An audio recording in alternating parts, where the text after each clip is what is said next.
On reprend le travail de consolidation sur les thèmes du second degré en reprenant l'exercice 2 avec cette vidéo numéro 2. Alors, le travail précédent nous avait présenté deux fonctions, g et h, définies par leur expression. Ce sont des fonctions du second degré dont on avait la forme développée. Dans un premier temps, à l'aide de son expression, on a donné le tableau de variation de la fonction h. C'est un savoir-faire qu'il faut maîtriser. À partir d'une forme développée, trouver un tableau de variation. On a également donné le tableau de signes à l'aide de son expression de la fonction g. C'est également un savoir-faire à maîtriser. Et puis, il nous reste maintenant à associer aux fonctions g et h les courbes qui sont ici, qui est la courbe de g, qui est la courbe de h. Pour finir avec la partie 2, donc dans la partie 2, on nous demande de conjecturer le nombre de points d'intersection des deux courbes, et puis algébriquement de retrouver le résultat, c'est-à-dire de résoudre la formule de g égale à la formule de h, puis conclure. On commence par la première question. Associer les courbes ci-contre aux fonctions g et h en justifiant. Je vous laisse y réfléchir quelques minutes.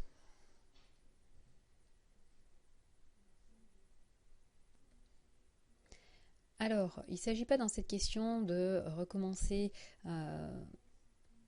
des recherches concernant les fonctions h et g. On va exploiter plutôt ce qu'on a obtenu dans les questions précédentes. Concernant la fonction h, on a obtenu son tableau de variation. Concernant la fonction g, on a obtenu son tableau de signes. Donc en fait, il s'agit de relier ces deux tableaux au graphique. Alors on y va. Concernant la fonction h dans un premier temps, la fonction h, on nous dit qu'elle est décroissante sur l'intervalle moins l'infini 1. C'est ici un intervalle qu'on lit sur l'axe des abscisses. Donc sur l'axe des abscisses, de moins l'infini jusqu'à 1, on fait un bout de courbe qui descend. Et ensuite, la fonction est croissante sur l'intervalle 1 plus l'infini. Sur l'axe des abscisses, de 1 à plus infini, on voit un bout de courbe qui monte. Avec, en plus, comme sommet, ici, comme point en lequel il y a le changement de variation, un point de coordonnées 1, 2. Ça semble cohérent avec la courbe rouge, ici. Donc, on serait tenté d'associer, et on va l'être même plus que tenté, c'est ce qu'on va faire, associer la courbe 2 à la fonction h. On vérifie que c'est cohérent aussi avec la courbe de g associée à la courbe de 1, à la courbe 1, donc on y va. La fonction g, on avait obtenu qu'elle était positive sur l'intervalle moins l'infini, moins 3. Ça veut dire que de moins l'infini jusqu'à moins 3, on doit avoir un bout de courbe au-dessus de l'axe des abscisses. Donc ici, c'est ce qu'on obtient. Sur l'intervalle moins 3, 2, un bout de courbe sous l'axe des abscisses, puisque les images de ces nombres sont négatives. De moins 3 à 2, c'est ce qu'on obtient. Et puis, sur l'intervalle de plus infini, des images positives, donc un bout de courbe au-dessus de l'axe des abscisses. C'est effectivement ce qu'on obtient ici. Donc, on va associer la courbe 1 à la fonction g. On essaie de le justifier en quelques mots. Donc on peut évoquer le sommet par exemple pour relier la courbe de h à la courbe 2. On a trouvé que le sommet de la courbe de h avait pour coordonnées 1, 2. D'après le tableau de signes de g, on avait trouvé que l'axe des abscisses était coupé en moins 3 et 2 par exemple. Ça nous permet aussi d'associer la courbe de g à la courbe 1.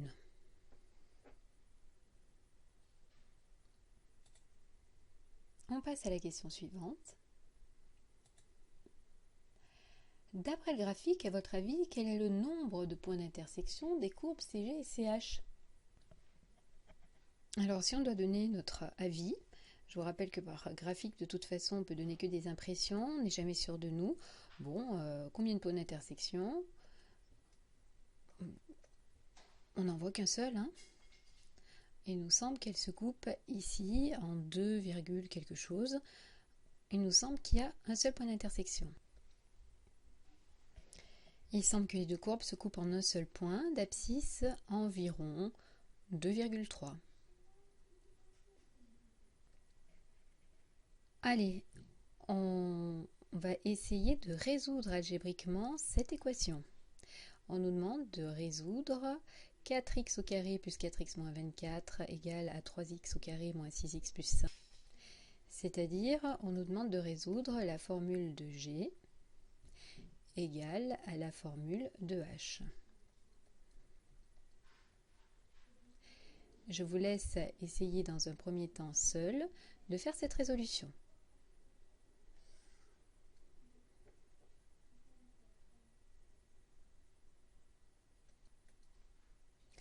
Alors, pour résoudre une telle équation, c'est une équation du second degré. Et pour l'instant, on ne peut rien faire tant qu'on n'a pas une équation classique avec tout le monde du même côté égal à 0. Donc, dans un premier temps, il va falloir mettre tout le monde du même côté pour avoir égal 0. Dans un second temps, on applique ensuite notre algorithme de résolution, la méthode de la leçon à connaître par cœur. On applique la méthode de résolution et en cherchant delta, les racines éventuelles, et en donnant S égale le paquet de solutions.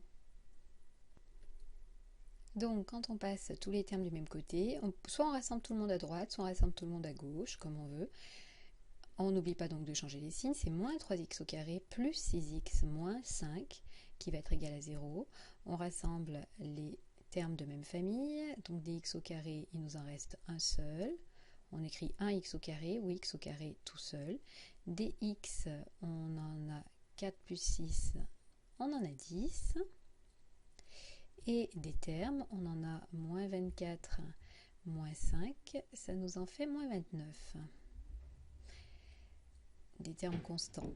Donc voilà notre équation à résoudre. Et cette équation, on sait la résoudre en identifiant qui sont les coefficients A, B et C, et en se lançant sur une résolution classique.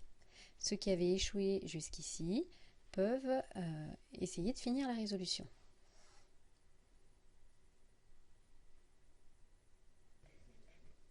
Allez, donc on identifie A, B et C, on calcule delta, vous devez avoir trouvé 216. On a donc deux solutions de racines. Les racines, c'est les endroits où l'axe des abscisses va être coupé par la parabole. Donc c'est aussi nos solutions de l'équation.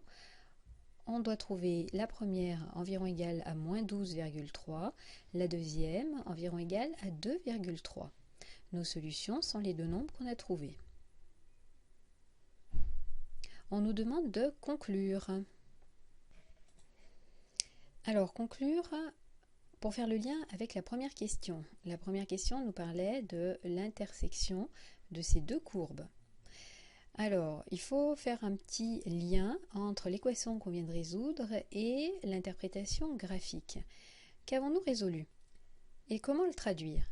Je vous laisse y réfléchir une minute.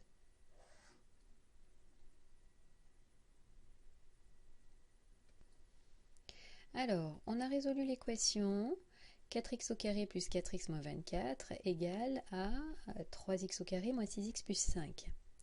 Cette équation, c'est g de x égale à h de x. On a résolu la formule de g égale à la formule de h. Quand on résout ça en mathématiques, comment l'interpréter graphiquement? En fait, on trouve pour quel x les deux fonctions vont donner la même image. Donc on est en train de trouver pour quelle valeur les courbes vont être au même endroit, vont être à la même hauteur, c'est-à-dire qu'on est en train de trouver où elles se coupent. Donc il faut vraiment avoir ça en tête. Quand on résout la formule de l'une égale à la formule de l'autre, on est en train de chercher les abscisses des points d'intersection des deux courbes. CH et CG se coupent donc deux fois, puisqu'on a trouvé deux valeurs. Elles se coupent en deux points. L'un d'abscisse environ 2,3, donc c'est celui qui est, si je le mets en couleur, ici. On a bien 2,3 sur l'axe des abscisses. Et un autre point d'intersection qui va être beaucoup plus haut et beaucoup plus loin, à l'abscisse moins 12,3, donc il est beaucoup plus loin, on ne le voit pas ici, tout simplement parce que l'échelle du graphique qui a été choisie ne nous permet pas de voir ce point qui est hors cadre. La photo qui a été prise ne nous montre pas le deuxième point d'intersection. Donc vous voyez qu'il faut se méfier des graphiques puisque notre conjecture était fausse. Notre impression, qu'il n'y avait qu'un seul point d'intersection, n'était pas juste. Il y en a un autre qu'on ne voit pas.